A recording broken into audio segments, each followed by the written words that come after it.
Começa agora o programa Hora e a Vez da Pequena Empresa, sempre levando para você muitas informações e atrações. Confira. O auditor e perito contador Vitor Estanquevicius comentando sobre as obrigações tributárias e acessórias que acometem todos os contribuintes.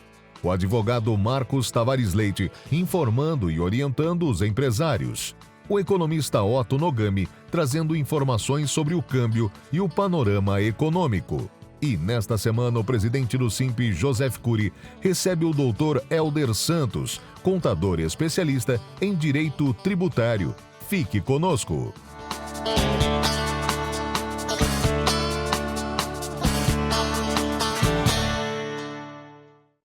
E o câmbio, para variar, pregando suas surpresas. Começamos este ano com o câmbio, pelo menos o oficial, que é o PTAX, que é divulgado pelo Banco Central, ele chegou a bater R$ 6,21. Para surpresa de todos, e vários comentários surgiram a partir de então. Primeiro aspecto importante é o que levou a essa desvalorização tão significativa da moeda nacional. Sem dúvida alguma, a razão diretamente ligada a isso está exatamente na questão fiscal. Ou seja, à medida que o governo não sinaliza a sua real intenção em começar a mexer nos seus gastos, isso repercute sobre o mercado negativamente, fazendo e assustando principalmente o investidor estrangeiro. O segundo aspecto importante que deve ter levado a taxa de câmbio a esse patamar, sem dúvida alguma, é o discurso do atual presidente do governo norte-americano. Porque se ele for efetivamente cumprir as suas promessas de campanha, isso vai criar realmente um ambiente econômico instável, preocupante e fazendo com que então a inflação norte-americana comece a subir, levando o Banco Central americano à necessidade de aumentar a taxa de juros, e esse aumento da taxa de juros, inevitável, acaba refletindo sobre a nossa economia, principalmente no que diz respeito à desvalorização mais forte ainda da moeda nacional. Então temos esses dois componentes, o cenário norte-americano, o cenário doméstico, que realmente criam um clima de apreensão muito grande, fazendo então com que a moeda nacional se desvalorize. Depois de alguns dias, ou depois de algumas semanas, o câmbio começou a dar uma arrefecida. Então ele já começa a bater a casa dos R$ 5,80, justamente por quê? Porque o atual discurso do governo norte-americano começa a dar a sinalização de que ele não será tão radical na implementação das suas promessas. Então isso dá uma aliviada, principalmente no que diz respeito ao comércio internacional. E domesticamente, pelo simples fato do Banco Central, na sua última reunião do Copom, ter elevado a taxa de juros em 1%, então isso mostra de uma maneira muito clara que a atual direção do Banco Central, vamos colocar assim, não está conivente com o executivo. Então isso mostra realmente que o Banco Central ela começa a atuar como uma contrapartida daquilo que o governo faz. Tudo isso então acaba melhorando o cenário e vamos torcer que assim continue, para o bem do nosso país e principalmente no que diz respeito à estabilidade da taxa do câmbio, para que a nossa inflação então possa começar a convergir em direção à meta inflacionária.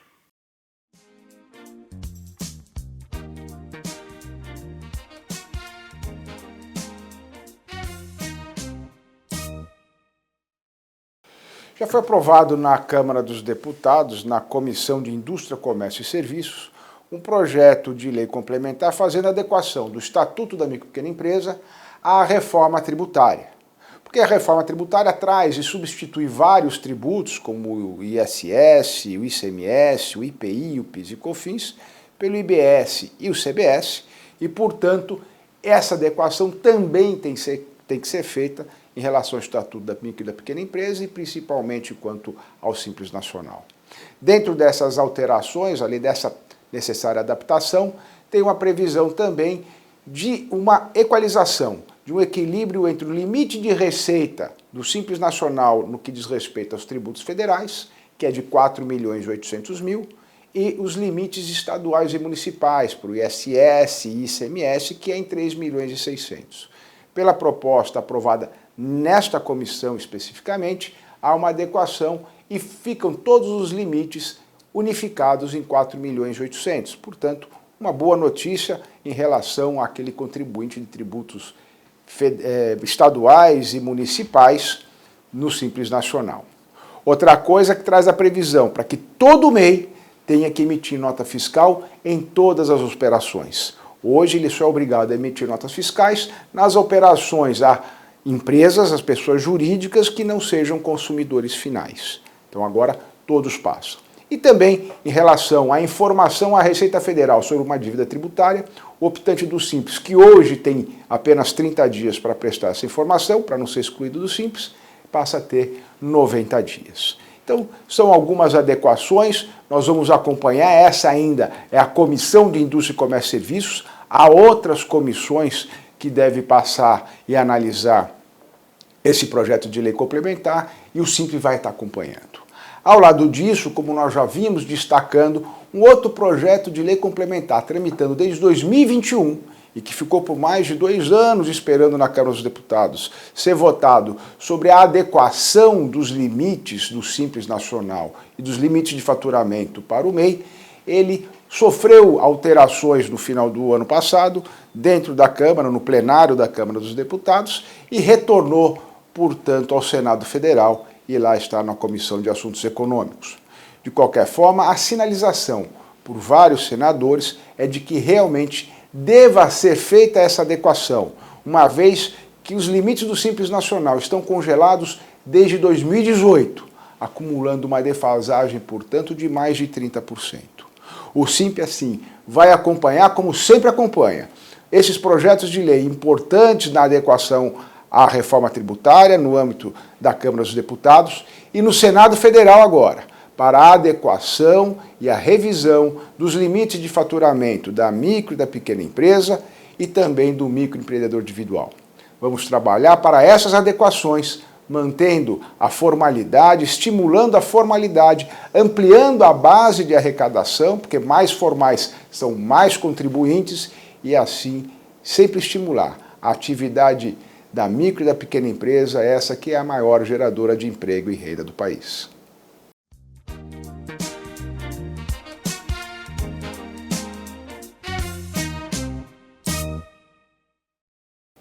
O Código Tributário Nacional, que é a Lei 5172/66, no seu artigo 113, estabelece muito bem, com a claridade cabível, como se faz a relação da obrigação tributária entre 2 agentes, o Estado e o contribuinte. Vejamos, o artigo 113 estabelece que esta obrigação se divide em 2 partes. A obrigação chamada principal, que é a obrigação relacionada ao pagamento do tributo. A obrigação principal é a obrigação do contribuinte, pessoa física ou jurídica, pagar o tributo. E são tantos, não é verdade? A Declaração Anual do Simples Nacional.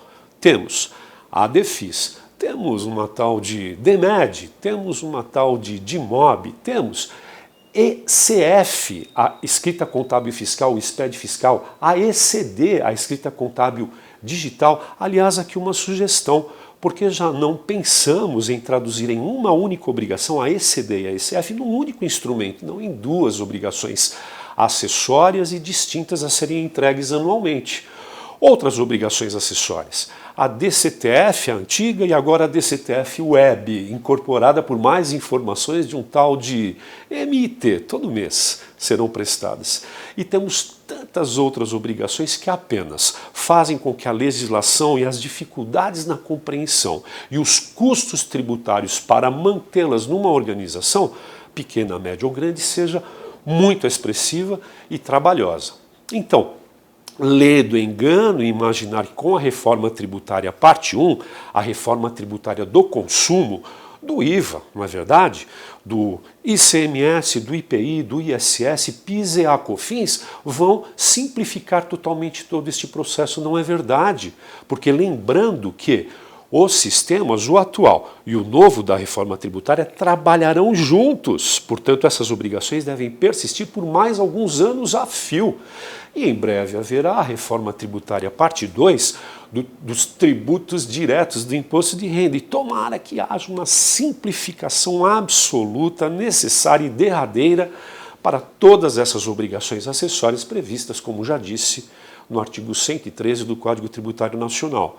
Quanto maiores as obrigações principal e acessórias que têm os contribuintes, pessoas físicas e jurídicas, maiores os custos de operação, custos administrativos, custos dos meus colegas contabilistas que tanto mais poderiam prover as empresas diante de necessidades relacionadas à contabilidade gerencial, notadamente, e assim fazer com que a sociedade tenha efetivamente serviços de muita melhor qualidade por parte de todos nós contabilistas, e assim esperamos. Não é verdade?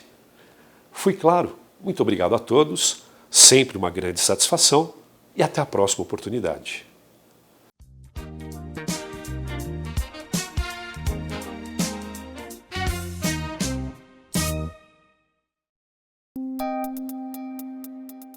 Entrevista da semana.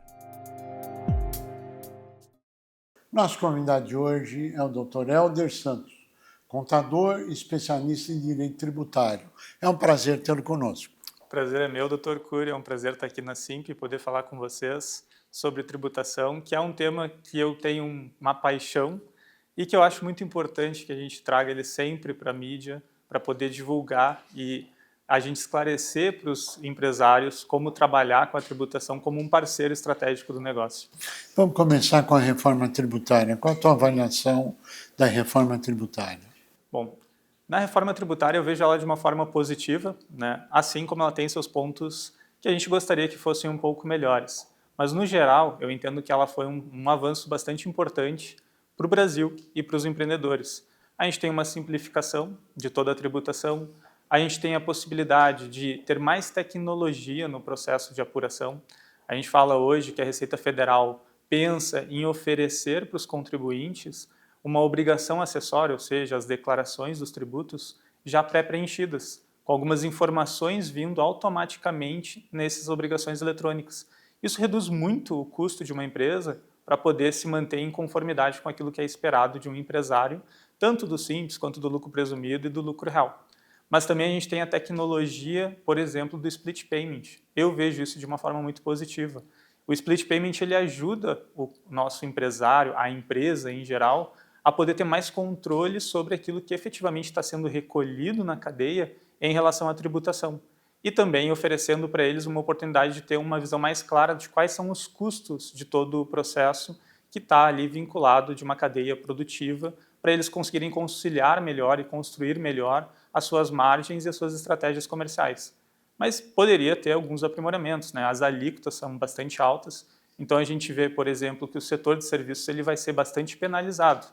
Hoje a gente tem um setor de serviços com uma alíquota aí, em média de ISS de 5%, alguns com benefícios, outros não, mas o que acontece? Esse setor ele passa de uma alíquota de 5% para uma alíquota de aproximadamente 18%, 28%, vai depender muito de qual é o ambiente que esse setor está localizado, está situado.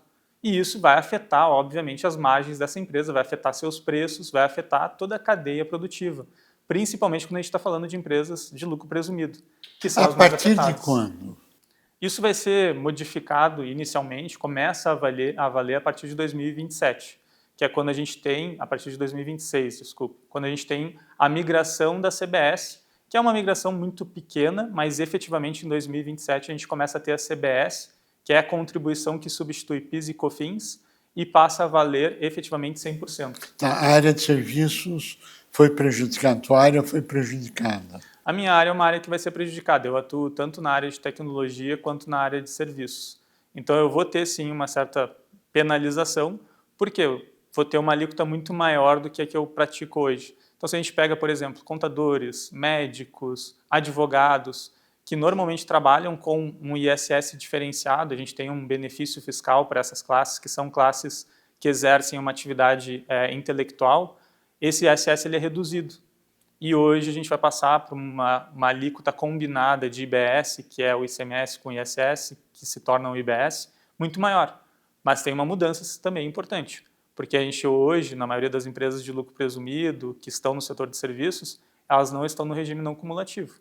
E a gente passa para o regime não cumulativo. O que é o regime não cumulativo? Peraí, você tem ganhos e perdas, né? Perfeito. Agora, vamos falar dos ganhos. Quais são os ganhos? As perdas nós já sabemos. Aumentou a nível. Quais são as vantagens? Eu vejo que as vantagens é exatamente essa possibilidade do regime não cumulativo. Hoje, uma empresa do setor de serviços, no lucro presumido, ela usa o regime cumulativo. Qual é a diferença desses dois para quem ainda não é muito próximo da área tributária? O regime cumulativo ele não permite que a empresa tome crédito daquilo que foi recolhido na etapa anterior da cadeia. Então, ela sempre tributa com uma alíquota reduzida, mas ela não apropria nenhum crédito das suas aquisições. No regime não cumulativo, a empresa tem a possibilidade de apropriar os créditos, ou seja, ela pode recuperar o que foi pago pela cadeia, pelas etapas anteriores da cadeia produtiva dela. Então, a gente tem essa mudança significativa dentro do nosso sistema do setor de serviços. Agora, o que na reforma tributária trata desse tema? Que você só pode se creditar desde que a etapa anterior tenha sido paga, é isso? Exato. Então, e como é que é essa fiscalização? Esse é um ponto importante, Dr. Cury, porque hoje a gente tem uma forma de apropriação de crédito um pouco diferente. O crédito ele não está vinculado ao efetivo recolhimento. É óbvio que só gera direito a crédito, hoje no regime não cumulativo, as operações anteriores na etapa que tiveram recolhimento de tributo. Porém, a gente não controla se efetivamente a empresa pagou ou não. A partir da reforma, isso passa a ser controlado. Então, a gente tem que confirmar que o fornecedor ele efetivamente recolheu o tributo para que a gente possa apropriar o crédito. A partir de quando? A partir do início da migração, que é 2026, com a CBS.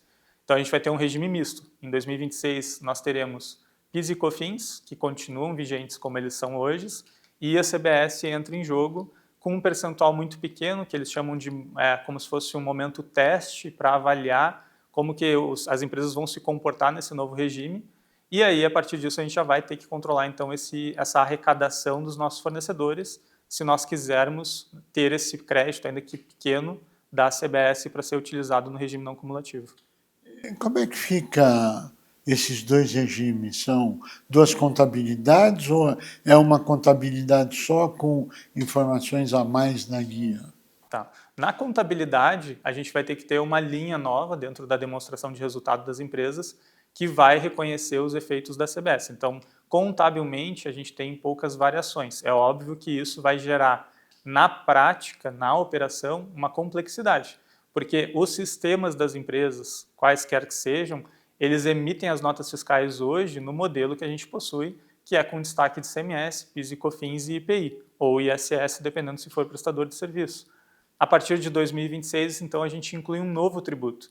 E aí tem que fazer o cálculo não só do PIS e da COFINS para destacar eles na nota fiscal, mas também eu tenho que destacar a CBS na nota fiscal. Isso gera um complicador. Eu vou ter que ter um sistema robusto, capaz de fazer essa segregação entre os dois tributos, destacando o CBS e PIS e COFINS ao mesmo tempo. E, óbvio, isso vai gerar também uma maior necessidade de controle da empresa para fazer essas apurações. Então, os sistemas das empresas eles vão ganhar um certo protagonismo na reforma tributária, porque eles vão precisar estar capacitados a gerar essas apurações de forma concomitante dos dois sistemas. Para vindo aqui para o mundo real, as pequenas empresas, Sim. ou mesmo as médias empresas, Sim. terão como fazer essa adaptação no sistema de informática existente? Hoje a gente tem essas empresas menores, pequenas e médias, elas trabalham muito com escritórios de contabilidade. Algumas possuem contabilidade interna, mas o que a gente vai ter? A gente tem dois momentos. Tem as empresas que possuem contabilidades internas e elas vão ter que se adaptar, então é um desafio maior, porque ela vai ter que adquirir os sistemas e correr atrás para ter toda essa informação disponível para a sua gestão. E tem as empresas que trabalham com contabilidades terceirizadas, ou BPOs. Esse caso, elas vão ter que contar com o apoio dessa contabilidade terceirizada. Então, eu repasso um pouco dessa responsabilidade para os prestadores de serviço da área contábil eles teriam que se adaptar os seus sistemas para poder atender esses segmentos. Isso vai ser difícil, porque a gente sabe, hoje a gente fala em torno de 85 mil escritórios de contabilidade habilitados nos CRCs. Bastante escritórios que existem no Brasil que trabalham normalmente com mês, simples, nacional e lucro presumido. Isso representa 99% do faturamento desses escritórios, de acordo com os estudos do CRC.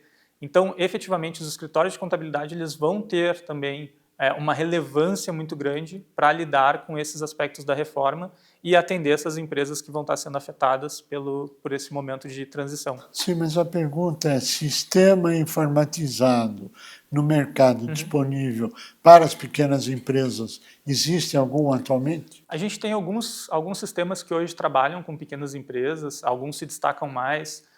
Eu posso falar aqui da Domínio, que é um sistema bastante utilizado, tanto por escritórios quanto empresas. Tem o Questor, que também é um sistema bastante utilizado por escritórios e pequenas empresas. Eles não se posicionaram ainda em relação a como essa reforma tributária vai ser adaptada. O que a gente vê de sistemas maiores, eles têm se posicionado repassando para o usuário essa obrigação, essa responsabilidade de adaptação dos sistemas. Isso pode ser uma tendência que os sistemas menores venham a absorver e também repassem para os seus usuários essa necessidade, mas é bem pouco provável, na minha expectativa, de que os sistemas absorvam o custo de parametrização desses sistemas. Então, isso efetivamente vai ter que ser algo de trabalho dos prestadores de serviço, dos escritórios de contabilidade ou dos próprios contadores de empresas, as contabilidades internalizadas. Ou seja, novas mudanças, novos desafios. O que mais que você acha importante falar sobre a reforma tributária e sobre lucro presumido e o simples? Nos 2 minutos faltantes. Perfeito. Acho que é importante deixar uma mensagem para esses dois grupos de empresas, tanto do Simples Nacional, lucro presumido, para os contadores que atendem essas empresas, para os advogados que assessoram esses negócios, que é preciso começar a olhar para a reforma tributária. Pode parecer um pouco distante, muitas vezes, mas decisões de negócio, quanto antes elas são tomadas, melhor é para o negócio e para a saúde financeira. O Simples Nacional precisa avaliar, por exemplo, se vai migrar ou não para o recolhimento da CBS e do IBS por dentro da DAS, naquele recolhimento simplificado, ou se eles vão fazer isso por fora. E isso tem que ser uma análise observando tanto os seus clientes quanto os seus fornecedores, porque muda a forma como a empresa trabalha e opera com esses tributos. E as empresas do lucro presumido precisam observar como que esse regime não cumulativo também vai alterar seu modelo de negócio, as variáveis que eles utilizam hoje. Então, a minha sugestão e recomendação é que isso se torne uma pauta dos empresários, que eles conversem com seus assessores, com as suas contabilidades internas e não esperem 2026 chegar, porque as decisões tomadas em cima da hora, elas acabam sendo um pouco piores do que aquelas que a gente toma com mais calma, mais antecedência. E mais caras também. E são mais caras também, perfeito. Dr. Helder Santos, nós queremos agradecer muito a sua participação, ao conhecimento acumulado transmitido, e tomara que toda essa transição seja num clima tranquilo, sereno, e que todos possam analisar as vantagens e desvantagens e tomar as decisões necessárias. A você que esteve conosco, nosso mais profundo agradecimento, com a certeza que estaremos juntos na semana que vem. Até lá!